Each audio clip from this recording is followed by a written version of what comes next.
So now let's see what is the for loop. Python has for loop, but it differs a bit from the other languages.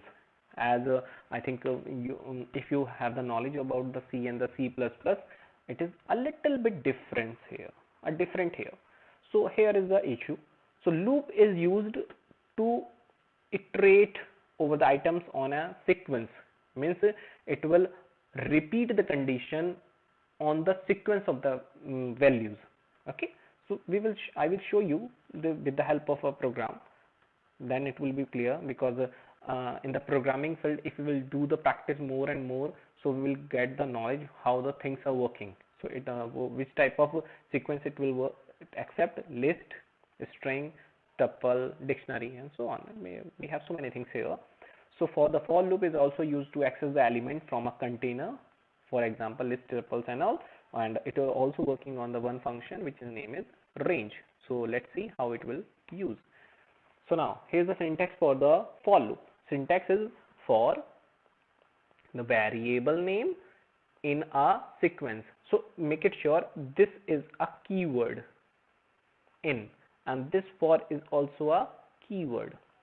Okay, so we have to put for variable name in a sequence. So let's see here what is the example. So for keyword variable name in color list. So you can see here I made a list of colors where this is red, blue, green and black, and I'm going to print the list with the help of this C.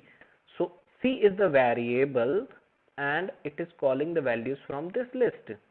So what is exactly it is C doing? C is calling value from 0 position, value from 1 position, 2 position and 3 position.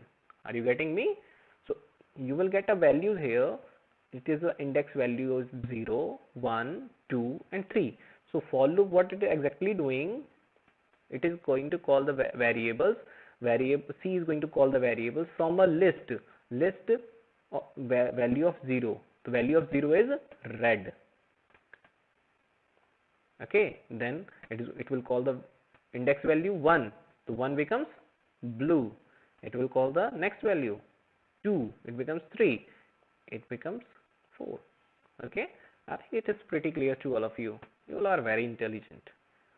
So let's see to the next Python for loop and the range function. As I told you, we have the range function here. I told you this, we have the range function, so we are going to discuss just now. Okay, so let's see what is the Python range function. The range function return a list of consecutive integers. Means when we are going to insert the value, any value in the place of a, you write down any value, as like you write down 4. So it will give you 0, 1, 2 and 3. 0, 1, 2 and 3.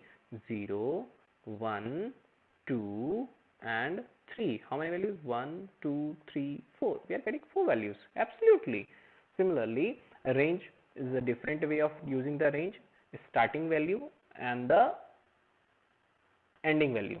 Start and end. Okay. So next third style to use the range is start, end and the gap.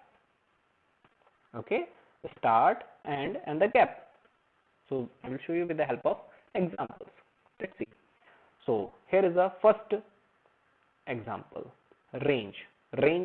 We are using the range like this. For a in range 4 and I am printing a. So what it will do? 0, 1, 2, 3. Okay. As I told you, if you write down range in the place of value, in the place of a, you write down any value. So it will print 0, 1, 2, 3. Okay. The start and the end. If I am going to write down a equals to, if I write down 1 or here I am writing 10. So what it will do? It will start from 1, 2, 3, so on up to 9. Okay. If I want to print 10, then what I have to do? I have to print here 11. Okay. Please make it sure. If I want to write down up to 10, then I have to start from 1 to 11. Then it will reach up to the 1 to 10. Okay. So let's see. Okay, this is the second syntax, start value and the end value of the range. So 2 to 7, it is starting from 2 and ending at 6, one less. Okay, if I want to print 7 here, so what I will do here? If I want to write down 7, so what I will do? I have to give here 8. I have to write down 8. Sorry, I'm using mouse. It is not working properly. First time I'm using to write down on this way. Okay, so let's continue. Third style of range. It is the third style of range. Start and the difference. Okay, start value 2 plus 5, it becomes 7, plus 5, it becomes 12, plus 5, it becomes 19, and plus 5, 22, and it is out of the range. So we told that start and the difference. I think you are getting me.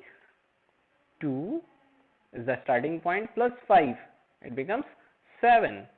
Okay, 7 gap, I'm adding the gap, 5 gap, it becomes 12. Add the gap, 5, it becomes 17. When I will do the 17 plus 5, it becomes 22, but it is out of the range, so I can't print that value. So it is like this. So I think range is clear to all of you. If you are not able to understand, please repeat the video. Please do this 2-3 times. You can understand. Okay, program to show the use of if with the for loop. So how will you use the if statement with the for loop? You can use the else also, but it depends on you how you are going to understand this thing. So here is the program. So what I am going to do, here is a number and it declares a string. It is 1 2 3 4 5 6 7 8 9, and I am counting the odd numbers. Okay, when you don't know anything about what is the result, so you can declare as a 0.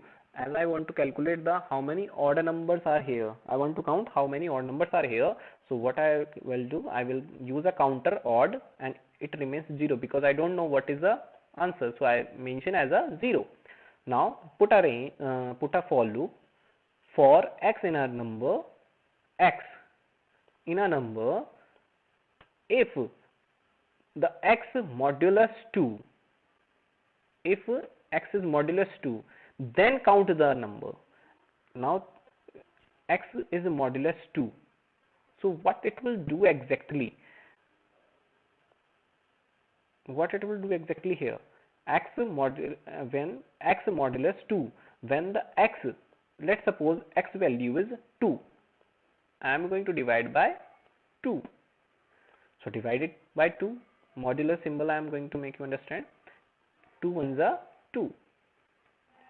It becomes 0. This is the modulus. This is the. It will check this value only. Okay.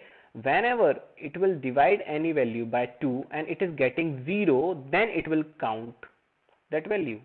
Okay. Whenever it will get any value and it is divisible by 2 and remainder becomes 0, so it is called the modulus. So it will calculate only that value, not anything else. Okay. So what it will do, after that it is going to print the count the odd numbers. The answer is the number of odd numbers is a 5. So let's check odd number 1 2 3 4 and 5. 1 2 3 4 and 5. I think you all are getting me. Okay, these are the odd numbers, so it will calculate this many numbers. Okay, so let's see next. Okay, now the question time. Make a program to write down the table of 6. Spelling mistake is here. OF. You please make it sure. Okay, by 6, the help of for loop.